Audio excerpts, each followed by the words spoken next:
claim that universities make is that they solve the most difficult problems facing the world. That's a part of their calling card. And so for me, taking that logic to its conclusion, why wouldn't I inquire, implore higher education to solve the problems in its own backyard, the problems that it has a hand in creating? You have these neoliberal entities and these for-profit orientations in higher education in corporate America that gut the public infrastructure and then point to government and say, look, it doesn't work. But it is working. It's working to funnel public dollars and resources into these private interests. So it's working precisely in the way that those who hold the levers of power design it to work.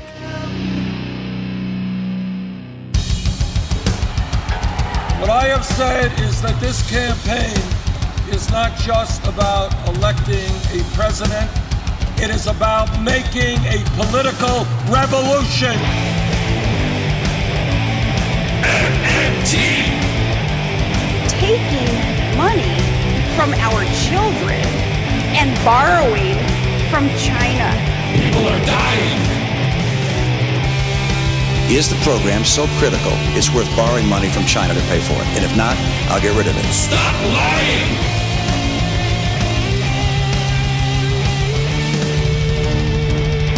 I want the truth!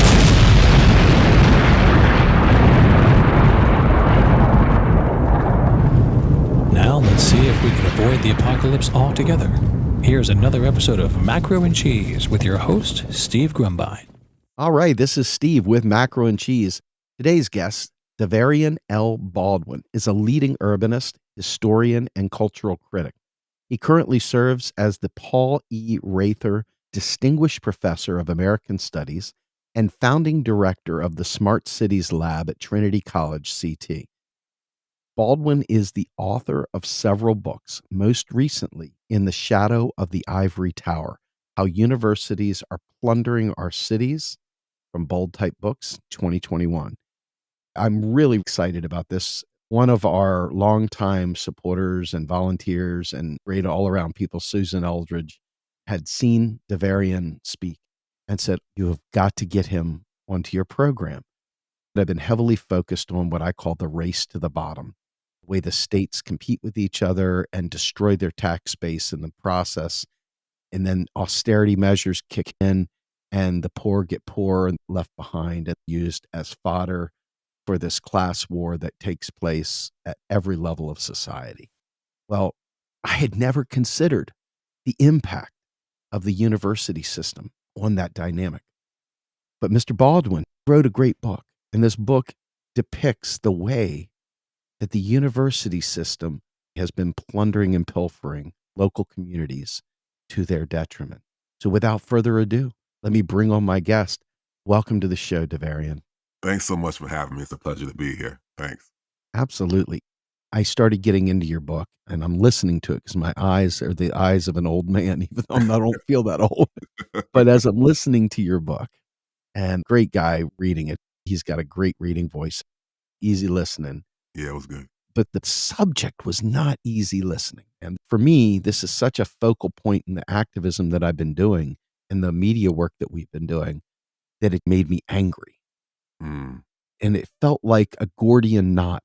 There's no getting out of it because there's all these layers that have been baked into this for so long. Like they're entitled. They've been able to survive as a nonprofit to avoid being able to help the very communities that they have planted roots in. Talk to me about your book. Tell me about the motivation and the overall storyline. Yeah. First of all, it must be said, I'm sure some of your listeners are thinking, well, wait a minute, he's a professor at Trinity College. He works at the institution.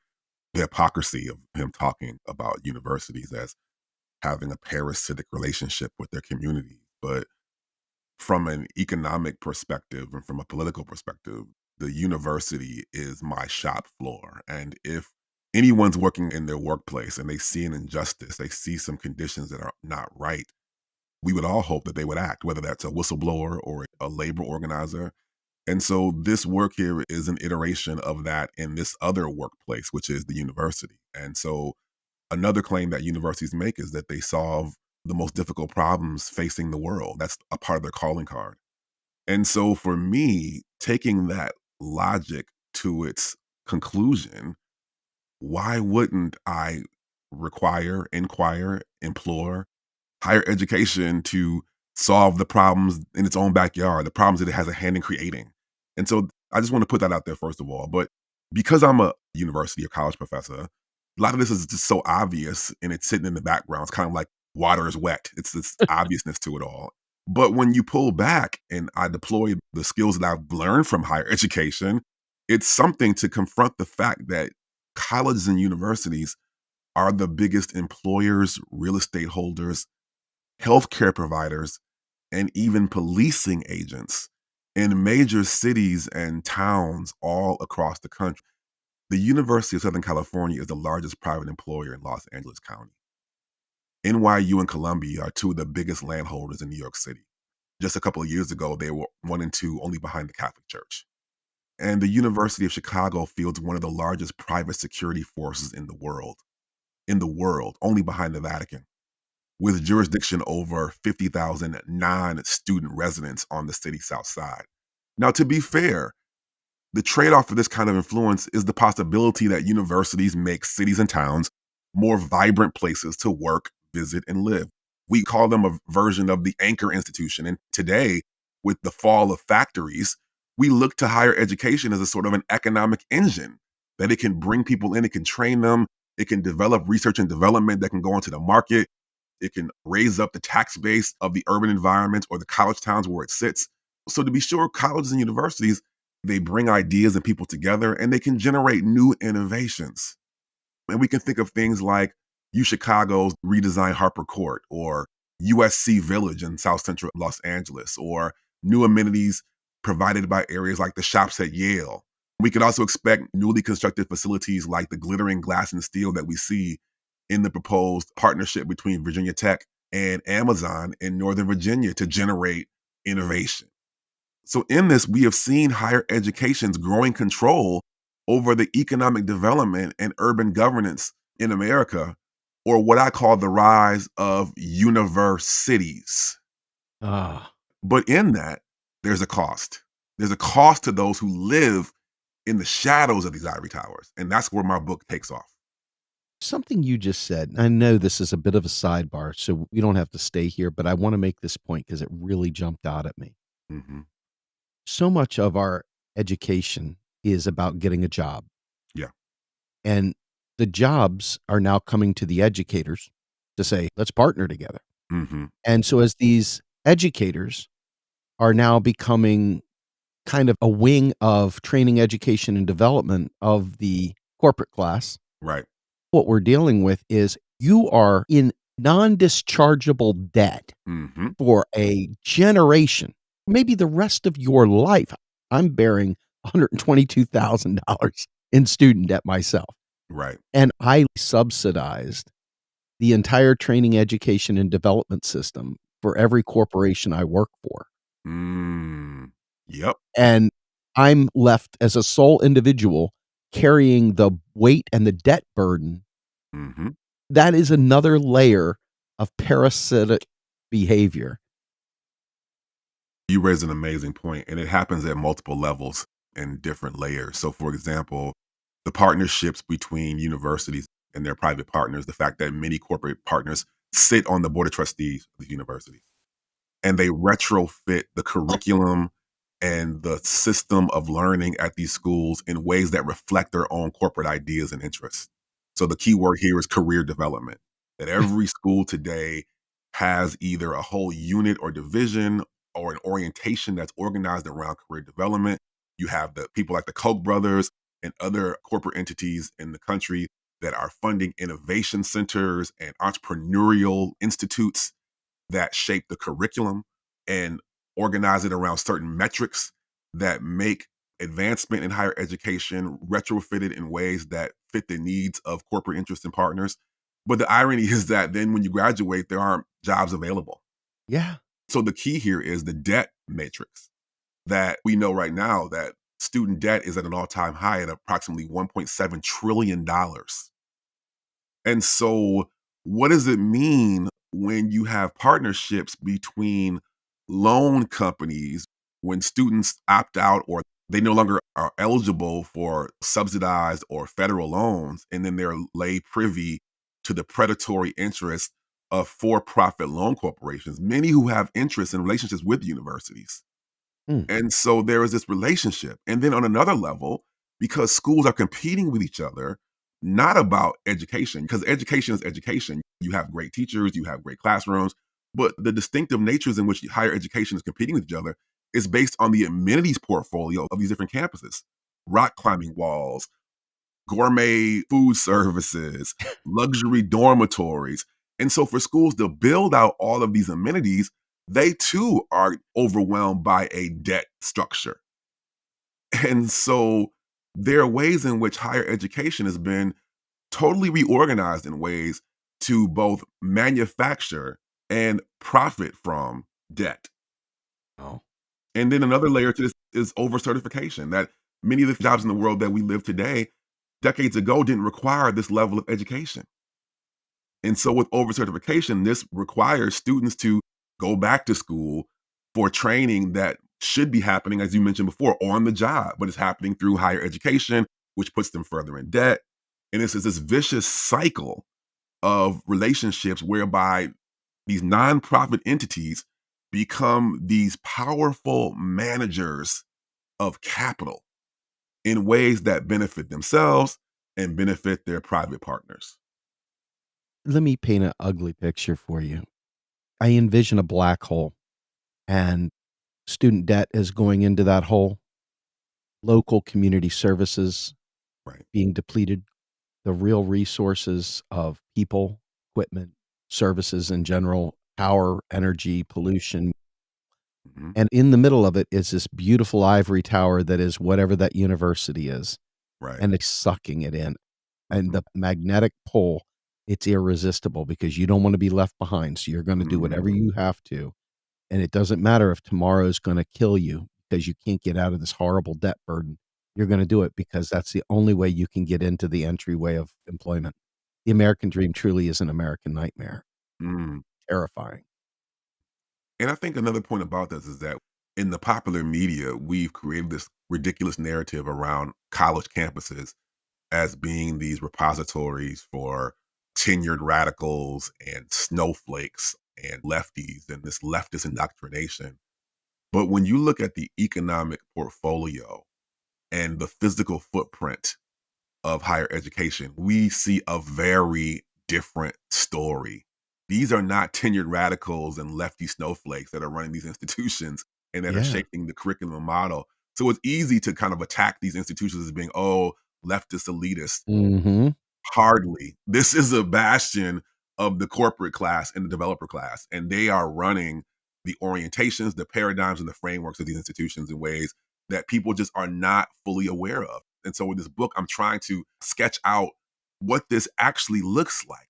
The powerful thing about higher education is the myth of the schoolhouse, that it's just a place where we conduct classes and conduct peer research. And teaching classes has become a side business in Yeah. higher education. There's so much more here that goes on in ways that either generate or manage capital that have nothing to do with teaching classes. And I hope that the listeners can begin to understand the actual dynamics of how higher education works today. Wow. Let's go through your overall analysis. The book itself talks about Yale. Mhm. Take us through that beginning phase of the book. Sure. So when I spent time in New Haven, Connecticut, where there was a profound disparity between what was 31 billion, but now during the pandemic, $41 billion endowment of Yale University, that sits in stark contrast to the predominantly Black, brown, and poor city that is New Haven, the property tax, resource starved city that is New Haven. So it really is a tale of two cities. And so when you look at this dynamic, there's always this amazing and horrifying joke that people make, and it says, what would New Haven be without Yale?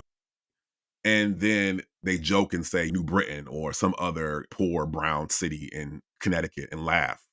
Because the suggestion here is that because of the way in which Yale generates and draws investors for related research and development that are tied to the university, because of the economic prosperity of the multi-billion-dollar endowment, the way in which students come and shop and live in New Haven because of Yale, that New Haven would be a black and brown ghetto without Yale. But the irony and the thing that I found is that, no, actually we should be asking the question, what would Yale be without New Haven?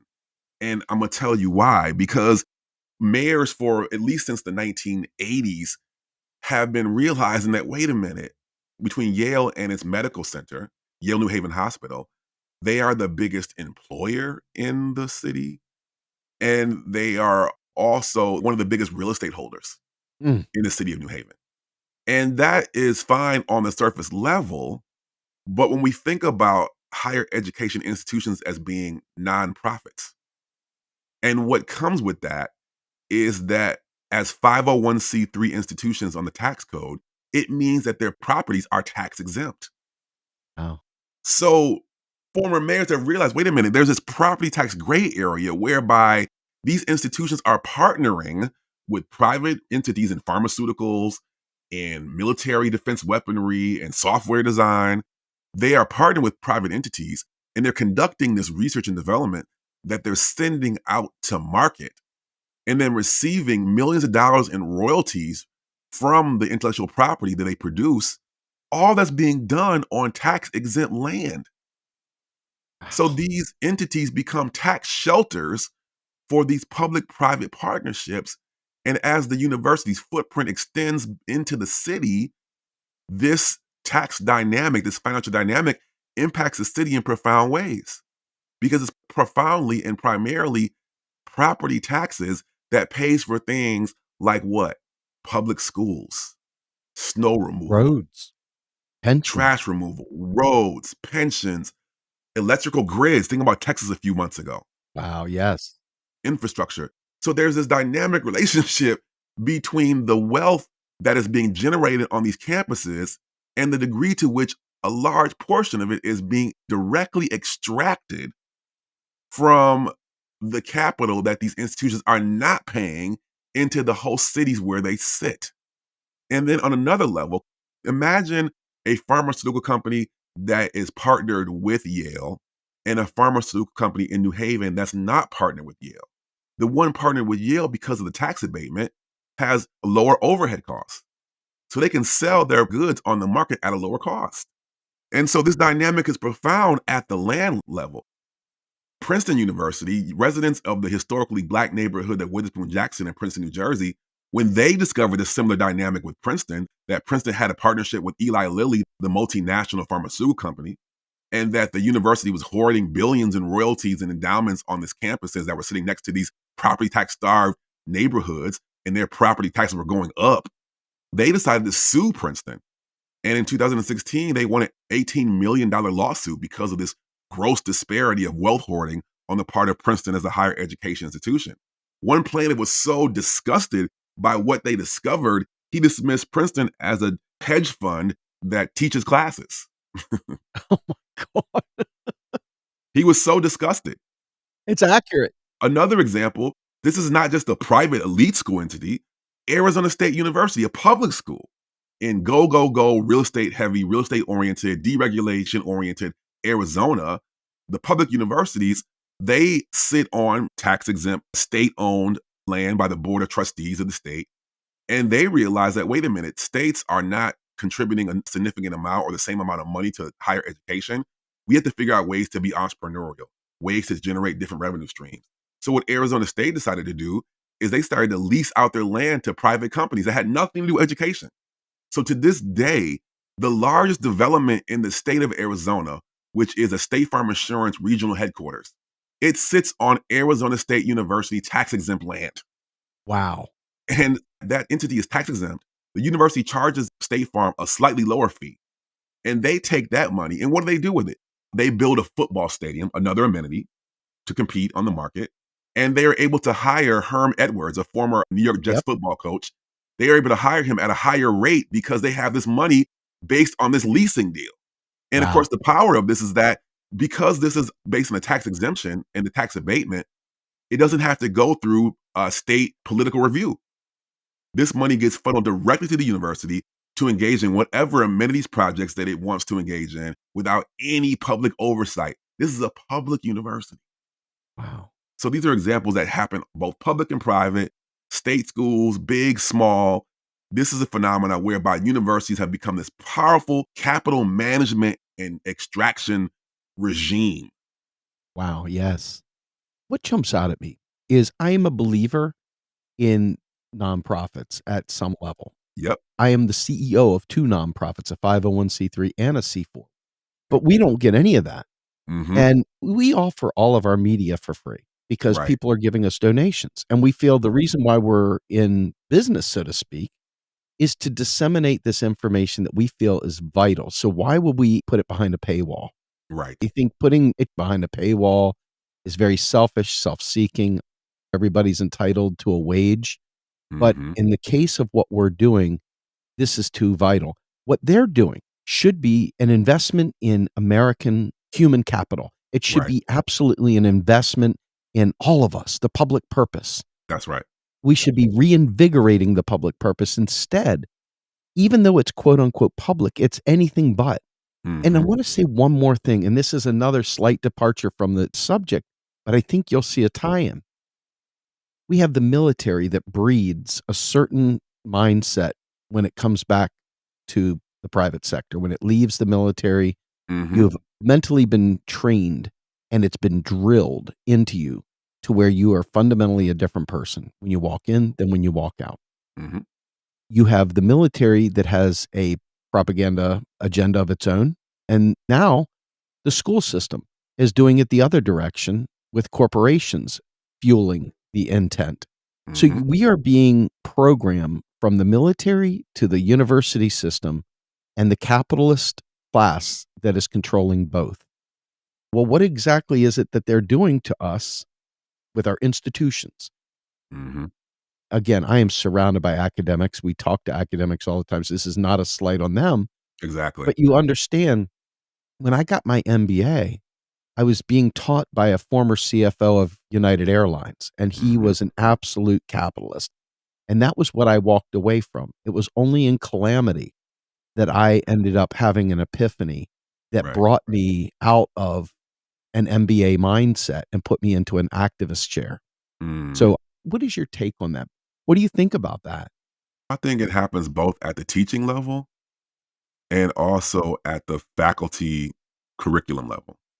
So, for example, in terms of what happens in the classroom, the economics departments are skyrocketing. Business programs in schools, like you said, the MBAs are skyrocketing.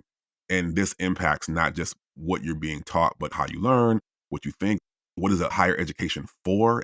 And you mentioned before, and I want to just second the point, I'm not against nonprofits either. The nonprofit system and corporate partners, and the fact that a number of university administrators now are coming from corporate America with a certain mentality, a certain orientation. The boards of trustees of higher education institutions are filled with corporate partners. And the idea here is that the free market is a self-regulatory function, and that is not just an economic system, that it's a political system, and that we all should be indoctrinated with that belief system in terms of how we teach, how we learn, how we socially interact. And so the idea here pervades so many aspects of our lives, Mm. especially in higher education. And so when we are teaching, we are basically being taught every class is a teaching unit. And when you teach in a certain way, you're supposed to take on a consumer ethos. You're supposed to fill the classroom with as many students as possible. The pandemic demonstrated this in a powerful way. I teach at an elite liberal arts institution. We charge over $70,000 a year Wow. for our educational training. But in the last decade or so, bigger state schools have said, wait a minute, we can do the same thing for a third of the price. Because the thing that we sell is intimate contact, university campus experiences. You can get to learn your professors. You have interaction with them. So state schools said, we can create honors colleges, so a school within the school, and do the same thing at a third of the price. So our school's like, well, how do we compete? What's our identity? And so we're still pushing forward this idea of the campus experience. So during the pandemic, when we all went into social distancing and remote, one of our huge anxieties was, well, that's our brand. Our brand is being on campus. So in the last few months, in the last 6 months, we are putting our faculty at danger of exposure in certain ways simply to get everyone back on campus so we can continue to reproduce the value of this brand distinction. Now, there's very little that goes on differently in our classrooms and other schools across the country, but in order to be on campus, it's a concierge system where students can be served, they can get their laundry done for them. We have a laundry service. We can be intimately available to them at all times. They can engage in the amenities of parties on the weekends and luxury housing and gym access and nightlife and all these things, the beautiful campus, the long walk. They can have this amenities package and continue to believe that that distinction that's distinct enough to pay $70,000 a year for their education, we have to be on campus. We have to be put in danger in harm's way. We have to put our families in harm's way for this economic orientation. And the students come out with that same expectation that the job here for school is about career development. And parents have the same expectation that when they graduate, the education they get here is supposed to put them in a job. But when you talk to employers all across the country, they're saying the basic education in schools is not a direct route to job training. We still have to do some training to a certain level, or the majors you take in a school are not a direct one-to-one ratio to the kind of job you're going to have. It's supposed to teach you an orientation of thinking, a way of thinking. But because universities are organized around this system, and a part of the problem was the way in which the federal loan system was set up in 65, the Higher Education Act of 65 gave money to individual students as consumers instead of funding institutions. So that put higher education on the consumer orientation path, whereby schools are competing with each other to generate consumers or to capture consumers instead of underwriting higher education as a general system.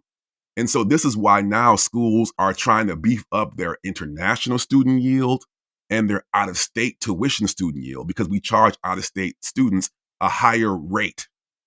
And so because of this consumer system that was unintentionally set up by the Higher Education Act 65, this creates this consumer ethic, and it's deadly. You can go to admissions offices all across the country, and they are figuring out all types of economic strategies and marketing strategies to compete with each other to increase their yield. And that's the way they talk about students and student families. So it's important to understand that. This neoliberal mindset of making us all individual gods in a world that really requires cooperation has created a sickness in each of us, an alienation from our true selves, from our purpose as people to gather, to produce together, and to thrive. And just to be fair as well, in my state of Massachusetts, the city of Boston for the last few years has instituted a voluntary system, especially in the Northeast. Some universities are older than the states themselves, so their tax exemption is actually written into the Constitution. So, for example, Yale and Harvard. And in Boston, they have instituted a voluntary system whereby if a higher education institution had property valued at over $15 million, it asked them, would you please pay 25% of the value of that property if it was assessed? Not one school would even do that. Some paid a fraction, but not even one would pay 25% of the assessed value of their properties if it was over $15 million. And it just shows you the callousness of these institutions in the face of claiming to offer a public good. And that's a powerful thing. And it's what in the book what I call the public good paradox, whereby we presume that higher education is a public good simply by its own presence. That because we think of it as a teaching agent, providing services that the state doesn't have to provide, it provides education, that it's a public good. But it's precisely that public good status that allows it to extract public resources to generate and to fulfill its private interests. And so these institutions in Massachusetts and Boston wouldn't even volunteer 25% of the assessed value of their property, and only the ones that made more than $15 million. So during the pandemic, residents are outraged. So there's a bill right now in the State House that is saying, wait a minute, we need to make this not just mandatory, but we need to apply it to the entire state of Massachusetts. And so that's a message to higher education. If you continue to hide behind this public good veil, this framework, while you're engaging in private wealth hoarding, the people are going to be pissed.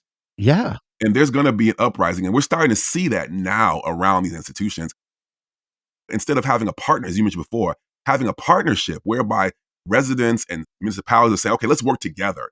We want you to thrive and we want you to help us thrive too in real ways. So we could do that.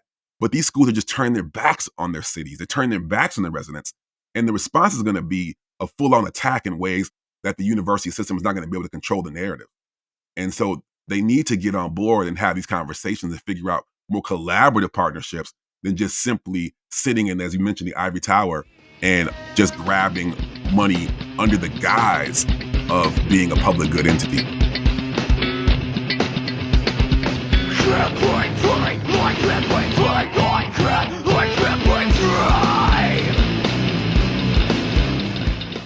You are listening to Macro and Cheese, a podcast brought to you by Real Progressives, a nonprofit organization dedicated to teaching the masses about MMT, or modern monetary theory. Please help our efforts and become a monthly donor at PayPal or Patreon. Like and follow our pages on Facebook and YouTube, and follow us on Periscope, Twitter, and Instagram.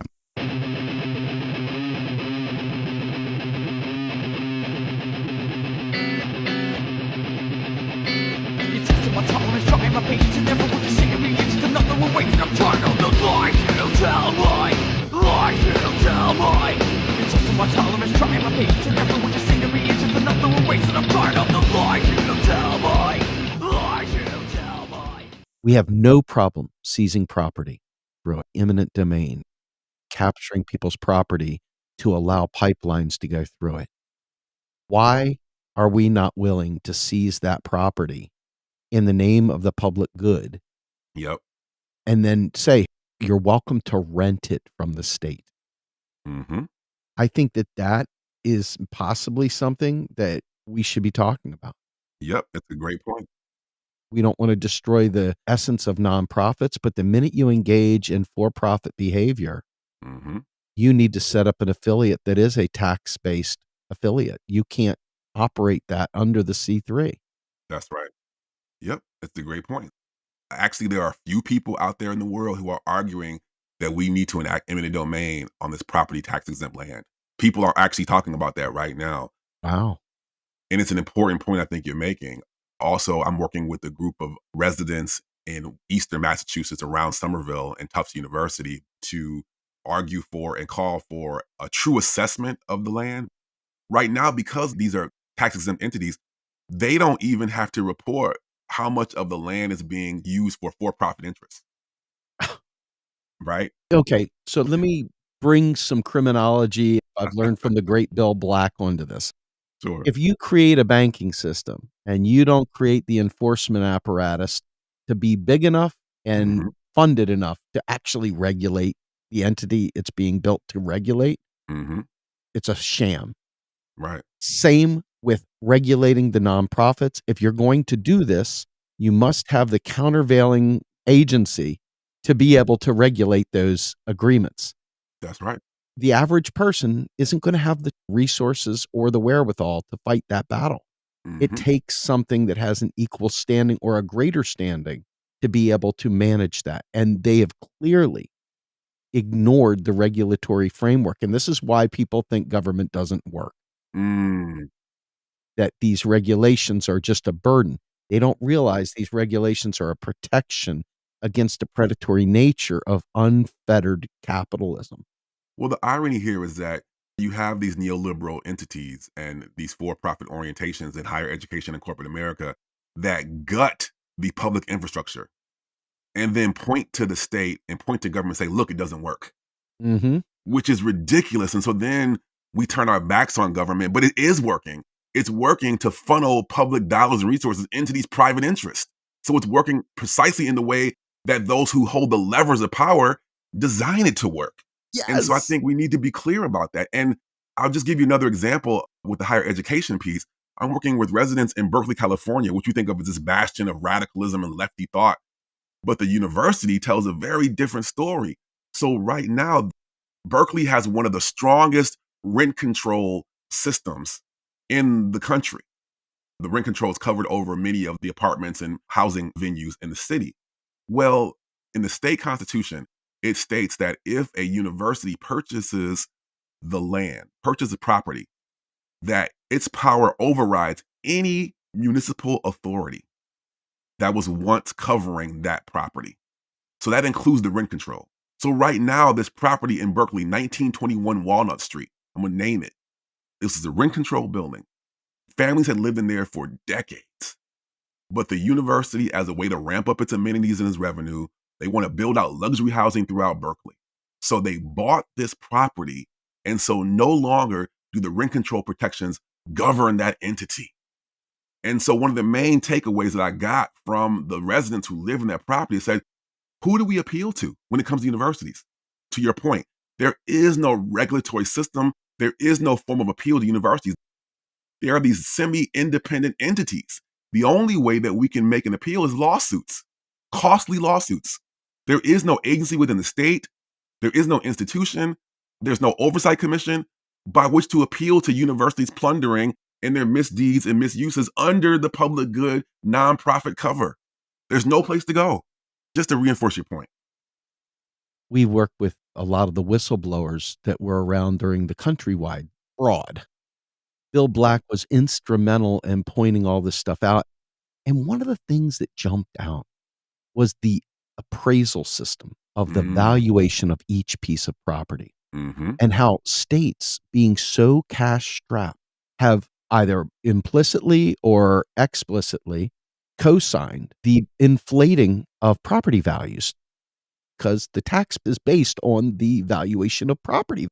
Right. So if you can elevate those values for the people that are stuck paying taxes, right. Again, another sucking job on the regular people, while these universities are buying the properties up and then sitting on them or turning them into money-making things. I think there's a connection there. Oh, for sure.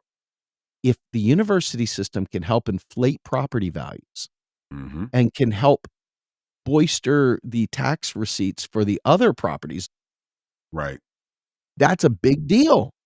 Well, this is what happened precisely in Phoenix, Arizona, when I was out there, is that so when the small business owners assessments that go out every year to determine how much property taxes will be levied to pay for infrastructure, they found directly that because they were surrounded by university properties, that their property taxes were increased, and they were forced to, as you mentioned, carry the bag for things like schools and infrastructure. That's precisely what they assessed. And the important point here is that the universities, when I asked them about this whole assessment of what goes on in the buildings, what happens, you're hiding behind the cover of educational purposes within the tax code, and yet you're conducting for-profit research, or you have a travel agency for your alumni that you charge them money for. And they'll say, yeah, okay, that's fine, but it's up to the assessor. It's up to this county assessor to do the work. What a horrible punt. Yeah. You know you are flouting tax laws, that you are living under a shelter. And when you're directly asked, you're saying, well, it's up to the assessor. And when I mentioned this to tax advocates in Arizona, which is very actually anti-tax in the state, but even in Arizona, when I relayed the story to them, they were outraged. They were like, how dare you make that claim while we struggle? And on top of that, sometimes we look at these things just purely from the perspective of I'm a homeowner, kind of homeowner citizenship. But this phenomenon also raises the cost for renters, for rental property. And when universities move into these areas and they bring a whole army of off-campus students, it encourages rental property owners to retrofit their properties to meet the needs of students that will cluster 5 or 6 into a 2-bedroom, which then phases out the needs and the interests of small, struggling families.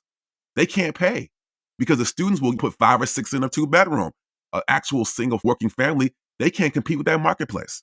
It's a form of gentrification. It's definitely displacement. It's definitely a form of informal displacement. And on top of that, we've been talking about land for a while, but when we delve deeper into what I'm calling these campuses as basically as workshops, as profitable workshops, we also got to talk about the labor side. So graduate students who do the science, the research and development, particularly on the science side and the tech side and the computer science side, if they had their bachelor's degree and they went off to work for Bombardier or General Motors or Pfizer or Lyrica or some other company, they would probably start out making about $60,000 a year, conduct some good research, and about 5 years make $100,000 doing that work. Well, if they end up going to graduate school, the same training, the same skill set, doing the same research, they might get a $25,000 stipend They conduct some profitable research that comes back to the school in royalties, and 5 years later, they're still getting that $25,000 stipend. So this arrangement works great for the private donor, the private company, because they dump some money into the school to get top-notch research and development, and they write it off as an educational cost, as an educational contribution. The school takes that money, and they're able to pay for the principal investigator and their graduate students to do this work. And then a bunch of the money gets dumped into this category of overhead costs, where they do whatever they want with it. But then the students get screwed. And that's just the research side. Think about all the support staff, primarily Black and brown women, who do the food service, the landscaping, the support staff work. They get below living wages. There's university workers that are eligible for public aid. They're full-time workers on university campus. They're still eligible for public aid. One of the reasons is because schools, quote unquote, close for the 3 months during the summer. And so if you're a low-wage worker at a university, your children's dental costs don't stop in the summer. Nope. Your health benefits needs don't stop in the summer, but the schools can stop paying them. And so all these conditions underwrite the wealth and the prosperity that we see with universities in the gleaming towers of glass and steel and the bubbling and bulging endowments. All that's underwritten by what they don't pay in taxes, what they don't pay in wages for graduate students and low-wage workers. All this helps generate, edify the wealth regime that is higher education. They keep pushing Reconstruction further and further to the right. Mm-hmm. Great point. And now, instead of having a plantation system, we've got a university system where the kids are producing wealth and value for corporations and for-profit entities, and they're receiving none of the benefit. And these kids, before they've gotten married, are already carrying a house payment on their back.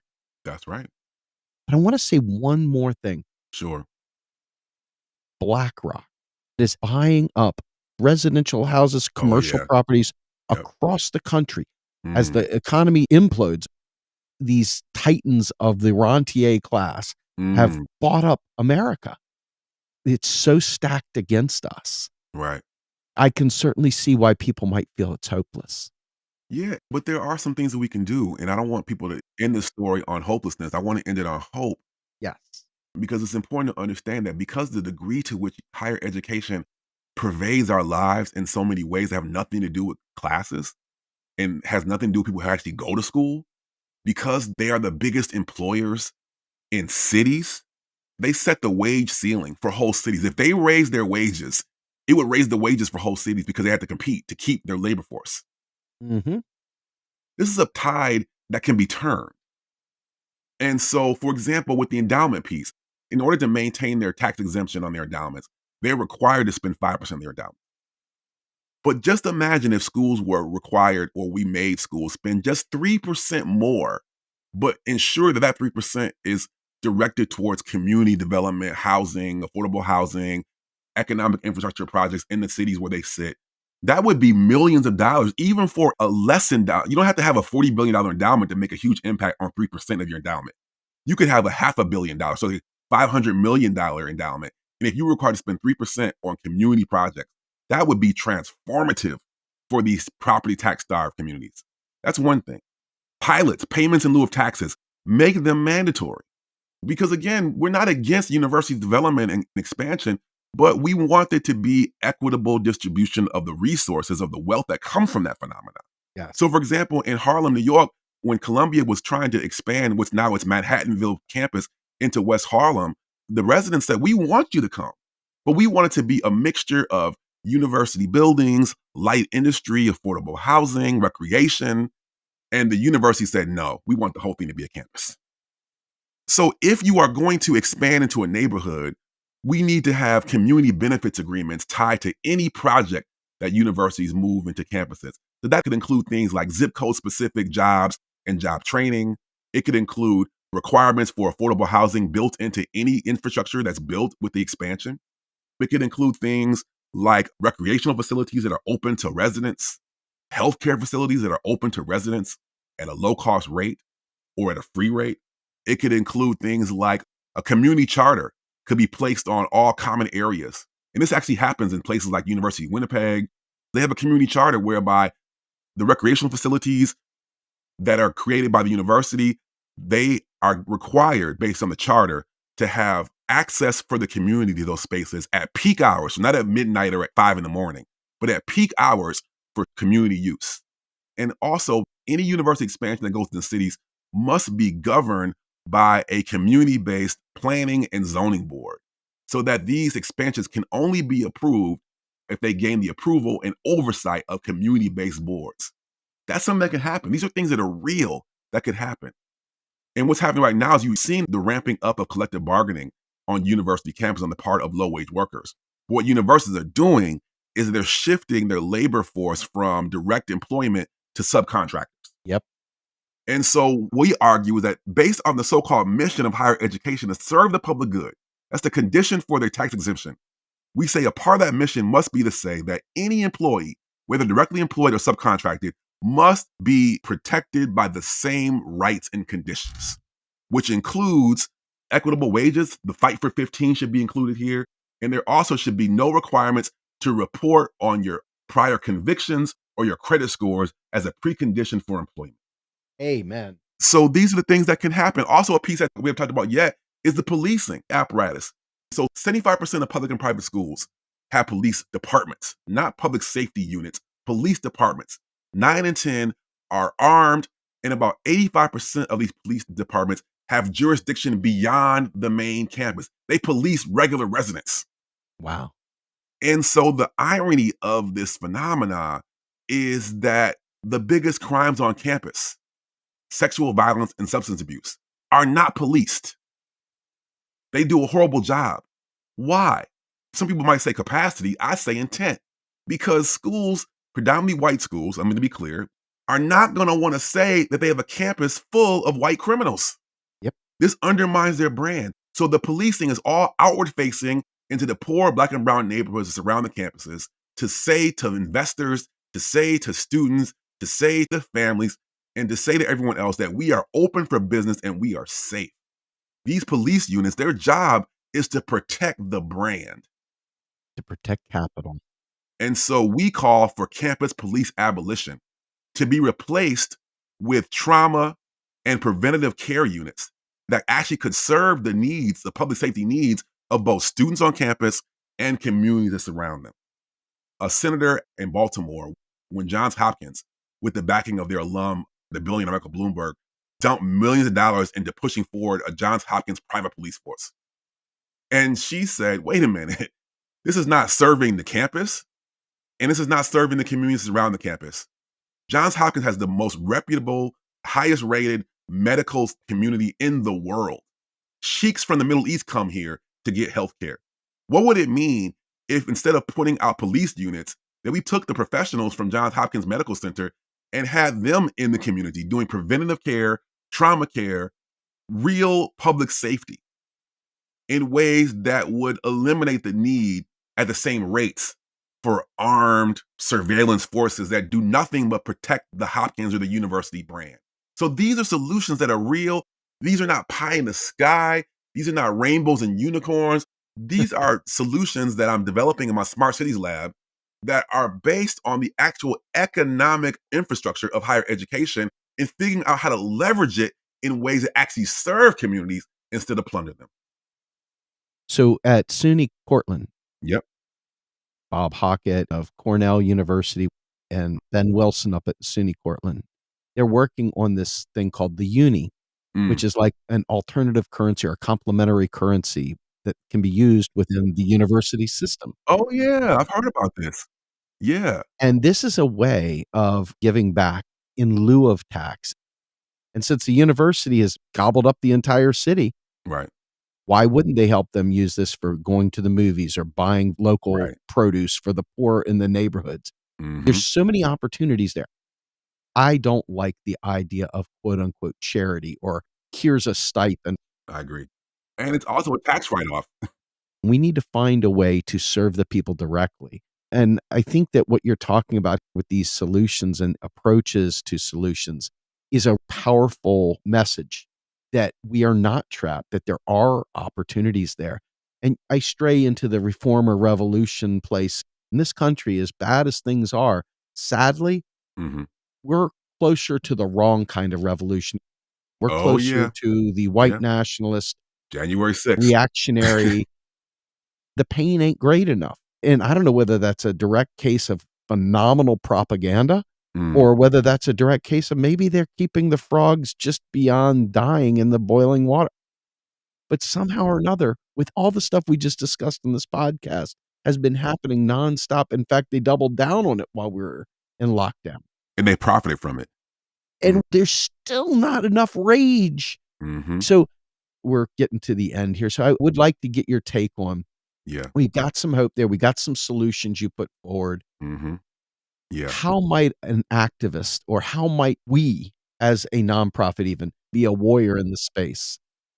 Well, you're right. Number one, spread the information, because what I found in talking to people is that most people that I know in the country, whether you're in a small town or a big city, this phenomena that I'm describing resonates with you, but they didn't have the language or the framework or the ability to articulate what they were seeing.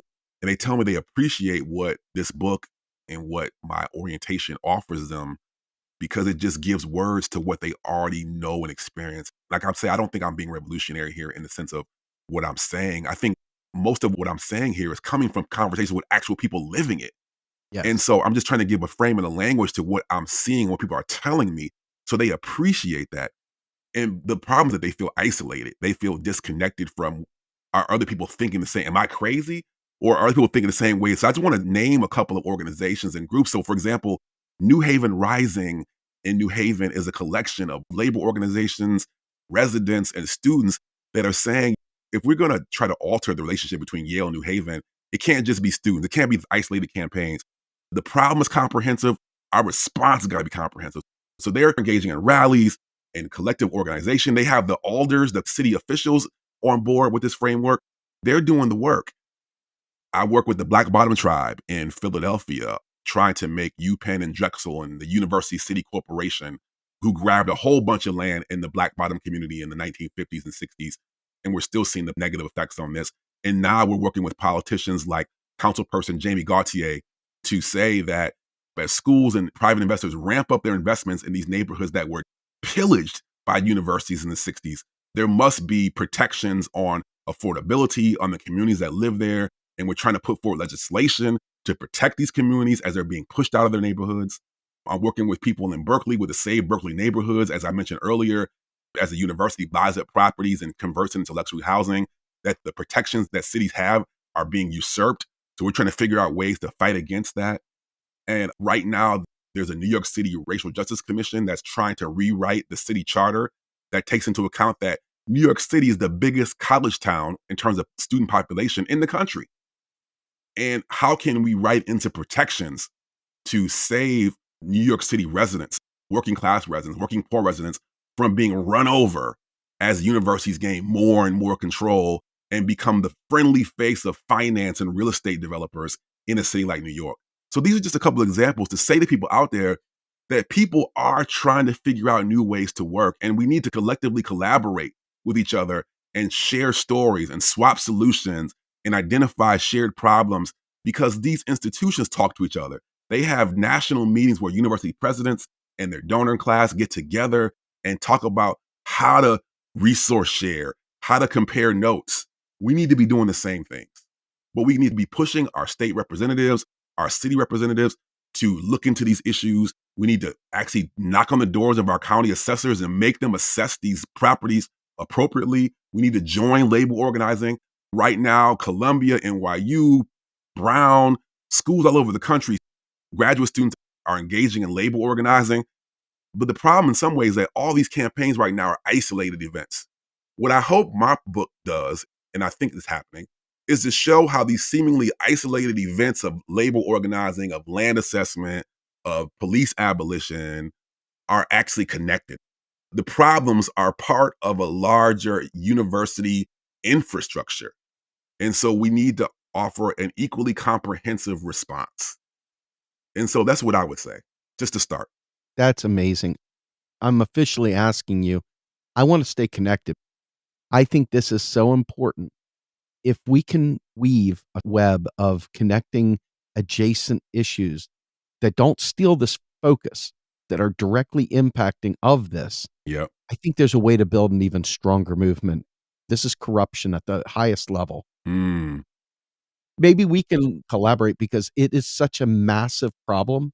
Hmm. The control fraud, all these bending of the rules and twisting words to make unacceptable things acceptable. Hmm. We got to bring an end to it. And so I love your solutions. Every one of them sounds like a step in the right direction.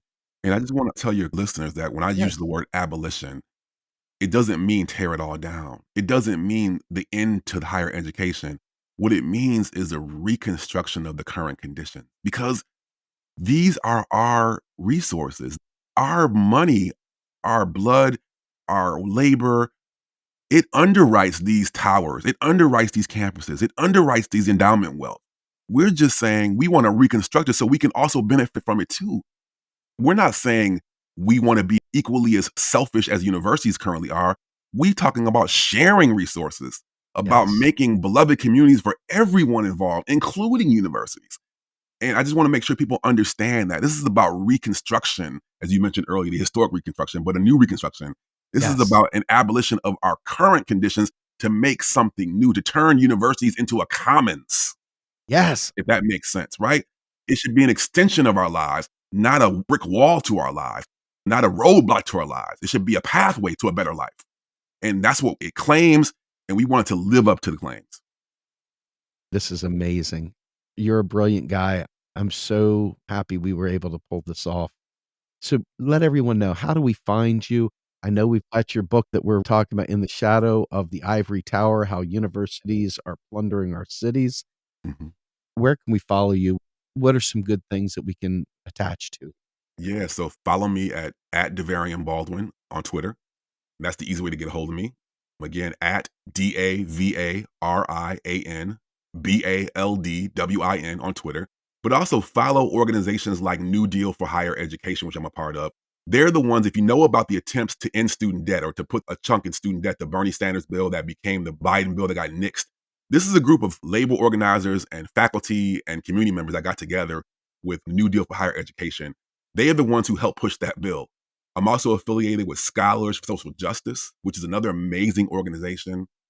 And those are the things that I would say, join up on, follow me on Twitter, follow those two organizations to start, and they will lead you to other organizations. But be aware of Save Berkeley Neighborhoods, be aware of the Black Barber Tribe in Philadelphia, stay aware of New Haven Rising in New Haven, and there are others. But just to start, and follow Cops Off Campus, which is a national network of university affiliates who are trying to get armed police off of university campuses. These are just a couple of things. Please join us. That's fantastic. Debt Collective. Take a look at them. They've been doing some really good work. My former mentor, Andrew Ross, is one of the architects of Debt Collective. That's another great group. Yep. Very good. All right. Well, with that, Davarian, you are a gentleman, a scholar, and you are brilliant. And I appreciate your book. I'm so glad I had you on here. I look forward to talking to you again in the future. Steve, thanks so much. Appreciate your time. Not a problem. Steve Grumbine, Davarian Baldwin, Macro and Cheese. We're out of here.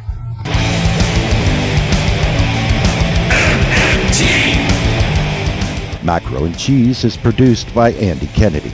Descriptive writing by Virginia Cox and promotional artwork by Mindy Donham. Macro and Cheese is publicly funded by our Real Progressive Patreon account. If you would like to donate to Macro and Cheese, please visit patreon.com/realprogressives. I want the truth.